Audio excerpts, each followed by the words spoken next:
The first gunshot cracked through the evening air, and Harriet Taylor knew her life had just ended. Not because she had been hit, but because in Cottonwood Springs, Arizona territory, 1876.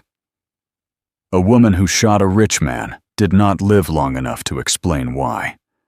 Her boots slammed against the muddy main street as she ran, skirts gathered in trembling hands. Her chestnut hair had fallen loose, whipping behind her in the hot desert wind. People stared. Doors opened. Voices rose. "There she is!" "Stop her!" Sheriff Dawson's voice thundered over the chaos. $500 to the man who brings in that murdering woman. $500. More than most men in town would see in a year. Harriet's lungs burned. Her vision blurred. She tasted blood in the back of her throat. She could still feel Edwin Price's hands on her arms. Still hear his laugh in that dark storeroom. Still see the shock on his face when the gun went off. She had not meant to kill him. She had only meant to survive. The livery stable stood at the edge of town, wide doors half open, shadows spilling across the dirt like an invitation. It was the only place left to run. She dove inside. The scent of hay and horses filled her lungs. The world dimmed into cool darkness.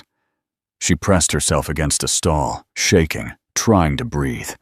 Boots pounded past outside. "Search every building!" She couldn't have gotten far. Harriet's heart hammered so loudly she feared it would betray her. Then a voice came from the shadows. "Madam." Deep, calm, steady. She spun around. A tall man stepped forward from beside a stall. The brim of his worn hat shadowed his eyes, but the fading sunlight from a high window revealed a strong jaw and a 3-day beard. His hands rested loose at his sides, not reaching for a weapon yet, but ready.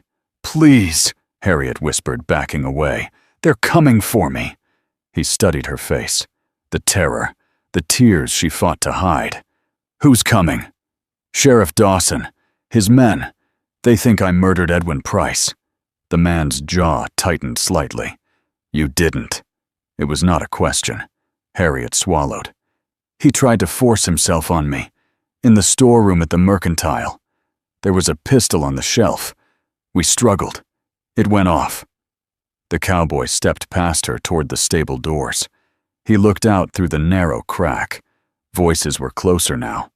He shut the doors quietly and slid a wooden beam into place. "My name's Thomas Jenkins," he said without turning. Most folks call me Tucker." Harriet stared at him, disbelief flooding her exhaustion. "You don't know me." He faced her then. His eyes were the color of a coming storm. "I know when someone's telling the truth." Shouts echoed outside. Someone rattled a nearby door. "They'll hang me," Harriet whispered.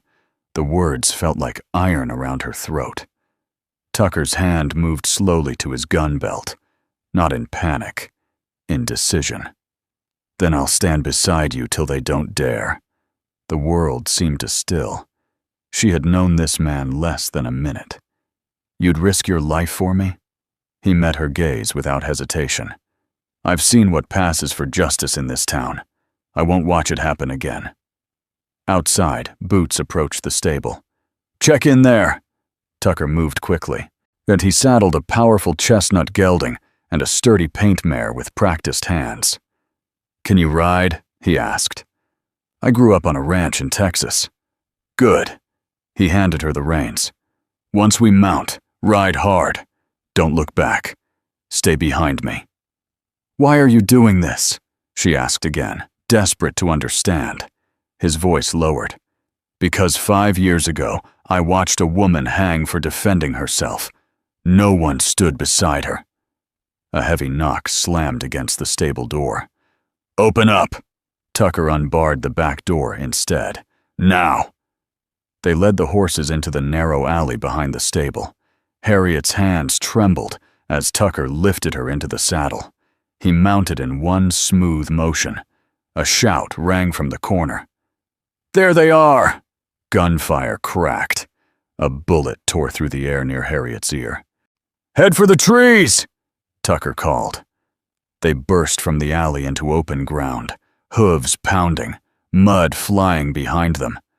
The forested foothills loomed ahead like salvation. More shots followed, but distance grew fast.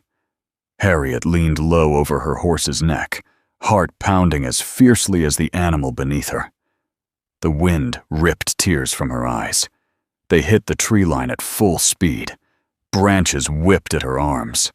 The path narrowed into a steep mountain trail.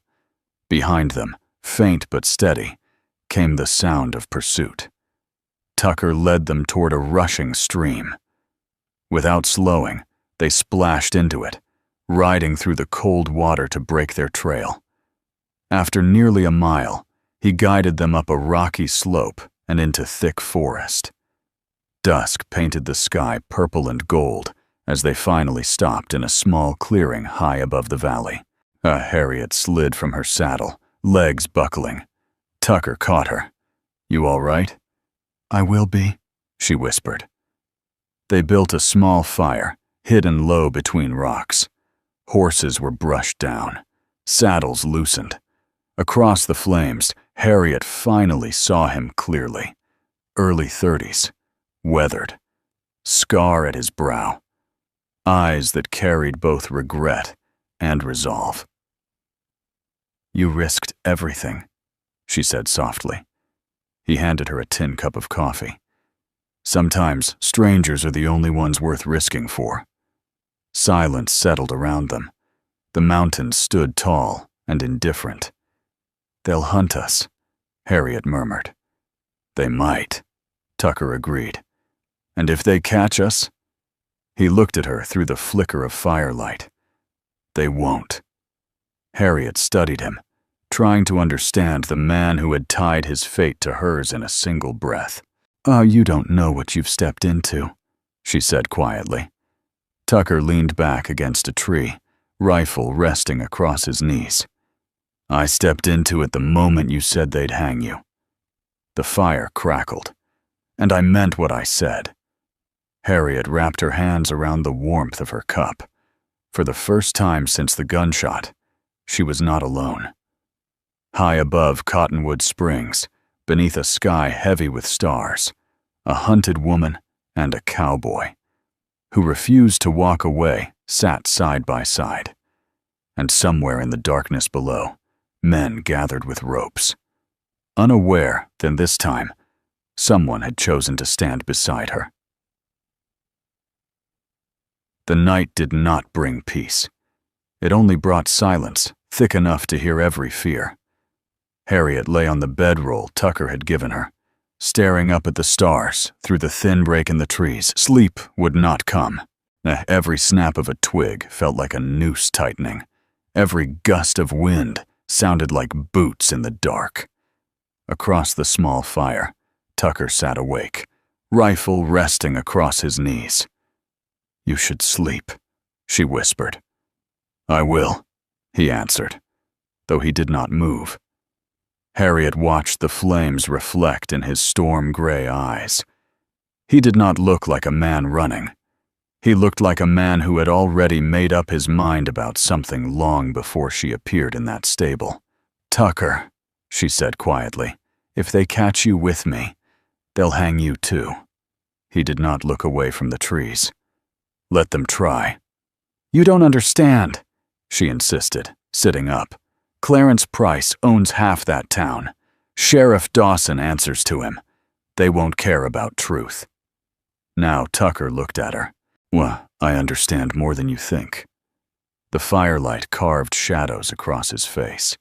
For a moment, he seemed older than his years. "I once watched a woman beg for mercy," he said. "She said her husband beat her near to death every week. When she finally fought back, they called her a monster." Harriet held her breath. "I knew she was telling the truth," he continued. "Everyone did. But we said nothing. We let the law do what it does when money is involved." "And they hanged her?" Harriet asked softly. Tucker nodded once. She said the same thing you did tonight. Harriet felt her throat close. They'll hang me. Silence stretched between them. I won't watch it happen again, Tucker finished. Something inside Harriet shifted then. Fear was still there, heavy and real. But beside it stood something else. Trust. The next morning dawned cold and sharp. They rode north, deeper into the mountains where trails vanished and only game paths remained. Tucker led with steady focus. He watched the ridgelines. He studied the dirt. He listened to the wind. By midday, they reached a narrow valley tucked between steep rock walls. A small stream ran through it, and against a stand of tall pines stood an old log cabin, weathered but strong. This will do, Tucker said. Harriet slid from her saddle, wincing as her sore muscles protested. 2 days of hard riding had left her weak, but she refused to show it. Tucker checked the cabin first, gun drawn. When he stepped back outside, he nodded. All clear. Inside, dust coated everything. The fireplace was stone and solid. One narrow cot leaned against the wall. A rough table stood in the center of the room. It's not much, Tucker said. It's safe, Harriet replied. They worked in silence for hours. Harriet swept. Tucker checked the roof and filled gaps in the walls with mud and straw. He secured the corral and watered the horses. By evening, smoke curled from the chimney. They sat across from each other at the small table, eating rabbit Tucker had snared. How long do we stay? Harriet asked. As long as it takes. For what? For the law outside Cottonwood Springs to catch up with the truth. She studied him carefully. And if it doesn't? Tucker met her gaze steadily. Then we find another place. Start over. The idea felt both terrifying and strange. She had run her whole life, first from loss, then from fear, now from injustice. Why are you still here? She asked suddenly. You could have left me at that stable. You could have saved yourself. Tucker leaned back in his chair. Because you looked at me like you had no one else in the world. The words struck her deeper than she expected. I don't, she admitted. The wind rose outside, brushing snow against the cabin walls. Tucker stood and added another log to the fire. You do now, he said quietly. The first snow fell 2 days later. Heavy flakes drifted down, blanketing the valley in white. The world grew smaller, quieter, and harder to leave. They settled into a rhythm. Tucker hunted. Harriet cooked and repaired what she could. They spoke in the evenings, low voices by firelight. One afternoon, a rifle cracked in the distance. Harriet dropped the basket she was carrying and ran toward the cabin, heart pounding. She found Tucker standing beside a fallen deer, but relief flooded her so sharply her knees trembled. I thought, she began. He stepped closer. You thought they'd found us. She did not deny it. Without thinking, he pulled her into his arms. You're safe, he murmured against her hair. The words undid her. Weeks of fear poured out in tears she had refused to shed. She clung to him, not caring that she barely knew him, not caring that the world beyond the mountains wanted her dead. When her sobs faded, she became aware of his hand still on her waist, of his breath warm against her cheek. She pulled back slowly. Tucker. He brushed a tear from her face. Harriet. Her name sounded different in his voice, softer. He gave her time to step away. She did not. His kiss was gentle, careful, as if asking permission. She answered by rising onto her toes. At the world beyond the valley vanished. There was no sheriff, no rope, no past, only warmth in the cold. When they finally parted, Tucker rested his forehead against hers. "I shouldn't," he whispered. "Why?" she asked. "Because I can't promise you anything." She gave a sad smile. "None of us can promise tomorrow." He searched her face. "And if spring comes and you're cleared, then we'll decide what comes next." A long moment passed. Then hooves sounded in the distance. Tucker moved instantly, pushing her behind him. Inside, a single rider appeared between the trees. It was a trapper, a friend of an old lawman Tucker trusted. He brought news. The territorial marshal had begun an investigation. Witnesses were speaking. Doubt was growing around the Price family. But winter would block the passes soon. "You'll be snowed in till spring," the trapper warned. Harriet looked at Tucker. Months. Alone. Cut off from the world. After the rider left, silence settled thick between them. "You're free to go," Harriet said quietly. "You don't owe me winter." Tucker stepped closer. "I chose to stand beside you." The snow began falling again. "And I don't walk away from what I choose." She looked up at him, heart full and afraid at once. "You know they're calling us lovers down there," she said softly. "They say we planned it together."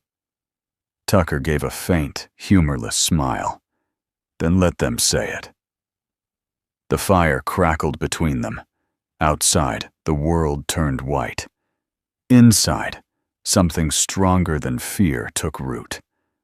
Love grew slowly in that small cabin, in shared meals, in quiet laughter, in hands brushing by accident, then not by accident. But by Christmas, they no longer slept apart. And one night, as snow fell heavy against the roof, Harriet whispered against his shoulder, "I love you." Tucker went still. "I never thought I'd hear those words and believe them," he said roughly. "Do you?" He kissed her hair. "God help me, Harriet Taylor.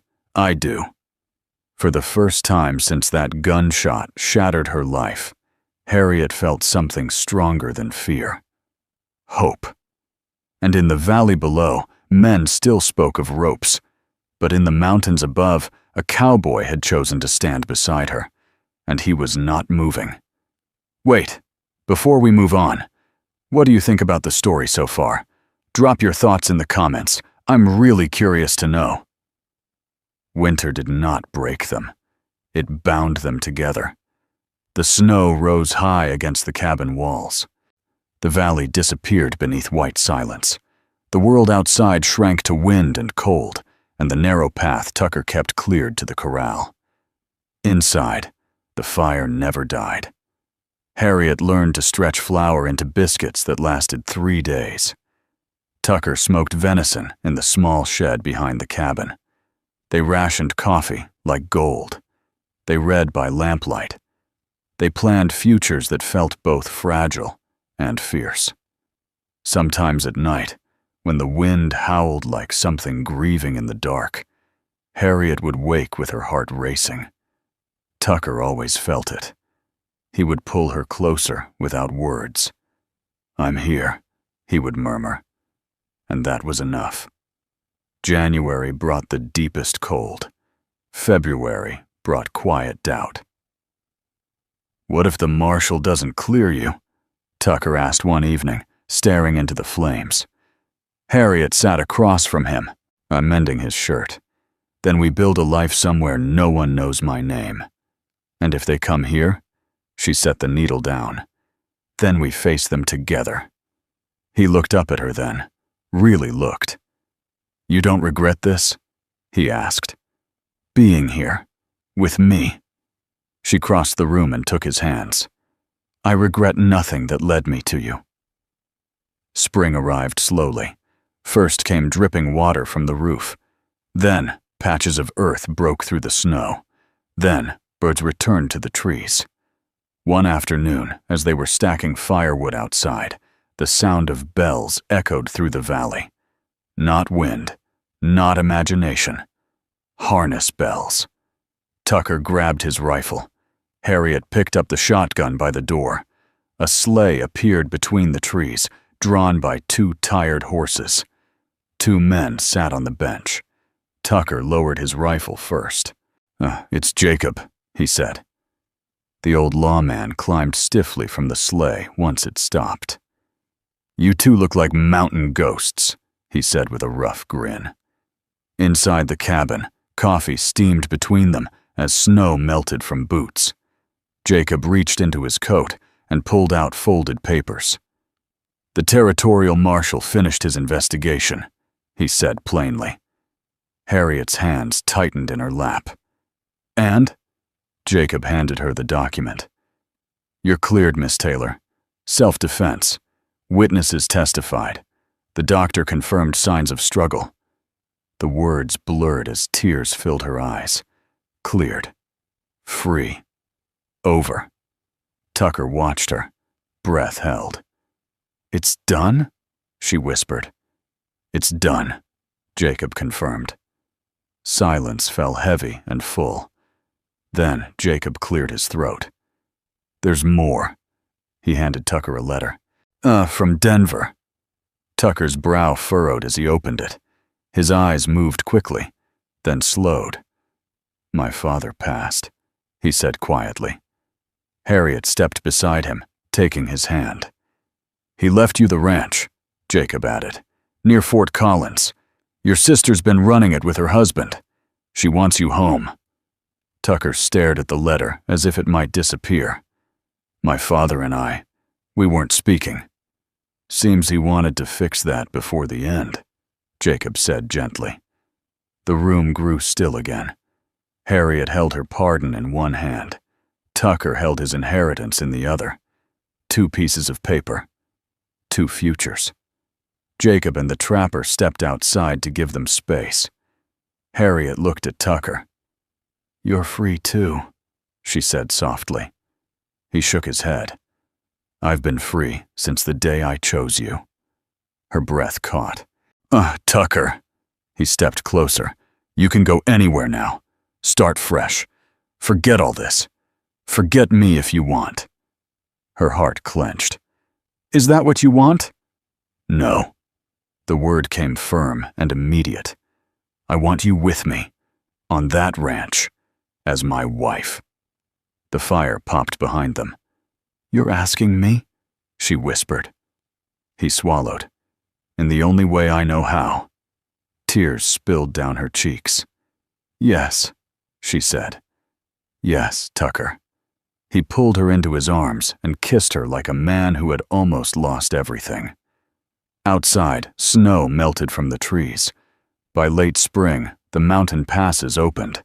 They packed slowly, carefully. The cabin that had sheltered their fear and grown their love stood quiet behind them. "Ready?" Tucker asked. Harriet looked around the valley one last time. "This place saved us," she said. "It did," he agreed. Then they rode down the trail side by side, no longer fugitives, no longer running. 5 years later, Fort Collins, Colorado Territory. The sun dipped low over wide grazing land. Horses moved like shadows across golden fields.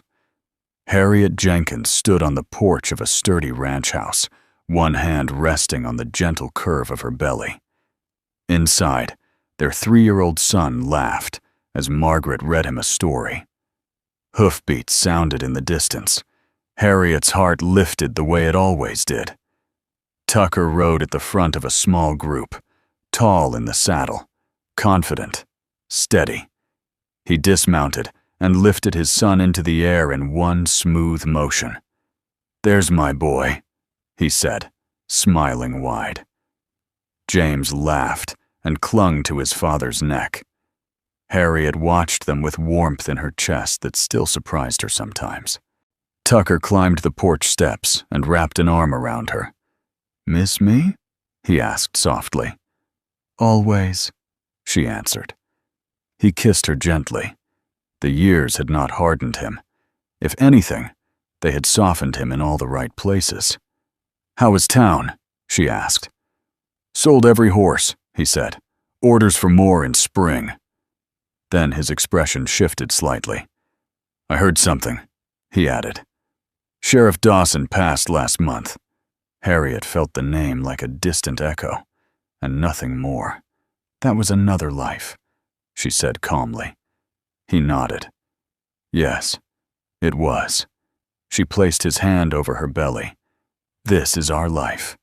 He covered her hand with his as, "I told you once I'd stand beside you," he said quietly, "and you did. And I will," he added, "until I don't dare to stop." Harriet leaned into him, and watching their son chase fireflies across the yard. Fields of horses stretched beyond them, and near the fence line, rows of flowers bloomed bright against the fading light. The world had once prepared a rope for her. Instead, it had given her a ranch, a husband who chose her, children who would never know fear the way she had. As the sun slipped below the horizon, Tucker pulled her closer. "I love you, Harriet Jenkins." She smiled up at him. "And I love you, Thomas Jenkins."